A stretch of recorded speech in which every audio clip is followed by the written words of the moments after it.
मैं अपने धर्म का त्याग करके आज आपसे भिक्षा मांगने के लिए आया हूं। क्यों? मैंने आपके विषय में बात सुनी है, आप मनुष्य की समस्त कामनाओं को पूर्ण करने की क्षमता रखते हैं। सकल काम प्रद तीर्थराज, तीर्थराज प्रयाग, धरती पर यानी प्रथम याग यानी यज्ञ, इस पूरी धरती पर पहला यज्ञ जहां पर संपादित हुआ उस स्थान का नाम है प्रयाग, और वो धरती के समस्त तीर्थों के राजा हैं, इसलिए उनको तीर्थराज प्रयाग कहा गया।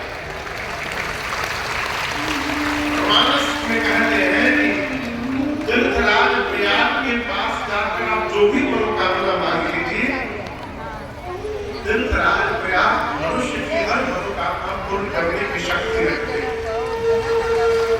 सकल काम प्रद तीर्थराज।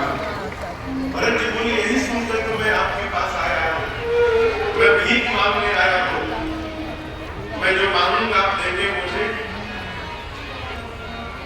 तीर्थराज प्रयाग बोले भरत जी आप मांगने आए हैं, मांगिए क्या चाहिए?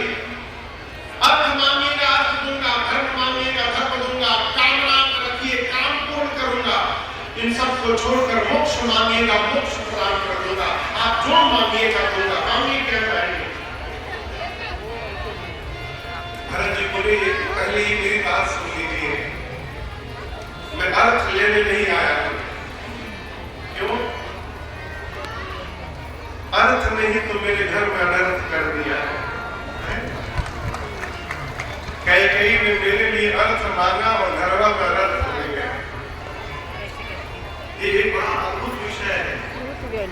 अर्थ प्रधान युग में अर्थ की प्रधानता है, लेकिन अर्थ उतना ही होना चाहिए जीवन में जिससे अनर्थ न हो।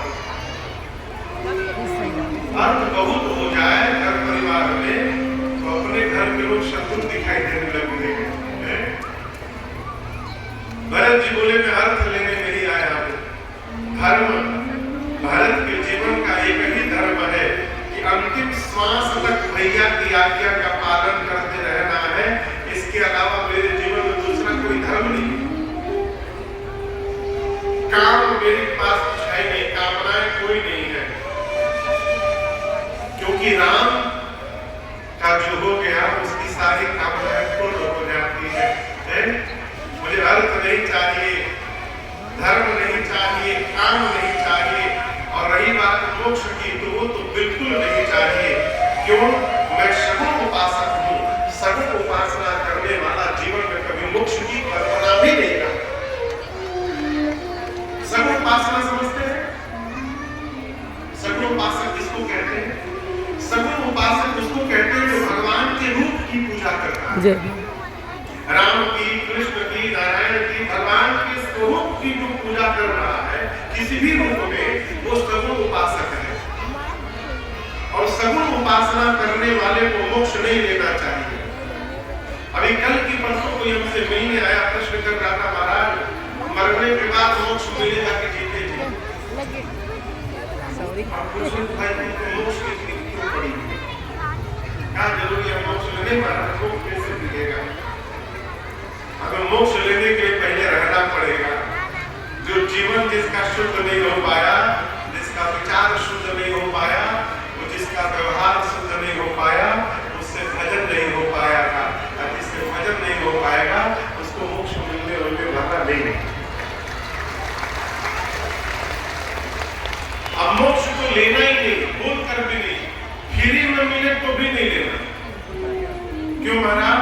भगवान से कभी अवसर आए तो कई बात कहिएगा, प्रभु प्राण निकले तो एक कृपा करिएगा, फिर से भारतवर्ष में जन्म दे दीजिएगा, किसी भगत परिवार में आएंगे और फिर से आपकी कथा का स्थान करेंगे जीवन में।